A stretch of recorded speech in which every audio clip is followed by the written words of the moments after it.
அனைவருக்கும் வணக்கம். என் பெயர் நிதி. நான்காம் வகுப்பு படிக்கிறேன். நான் 5ஆம் வகுப்பு படிக்கிறேன். ஃப்ரீயாரை பற்றி சொல்ல போகிறேன். குறைத்தல், மறுபயன்பாடு, மறுசுழற்சி, ரெடியூஸ், ரீயூஸ், ரீசைக்கிள். குறைத்தலை பற்றி சொல்ல போகிறேன்.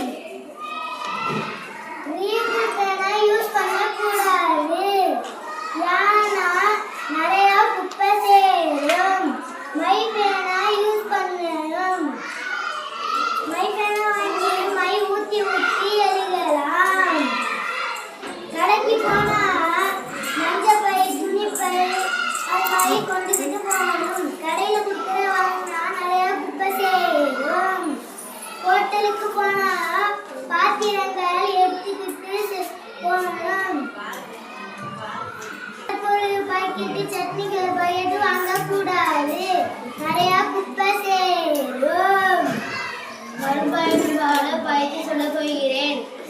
நம் வீட்டில் பழைய துணிகள் இருந்தால் துடைக்க வைத்துக்கலாம், இல்லைன்னா ஏழைகளுக்கு கொடுத்துடலாம். ஜாம் டப்பா, ஊர்வா டப்பா அந்த மாதிரி இருந்துச்சு, அந்த மாதிரி போட்டு வச்சுக்கலாம்.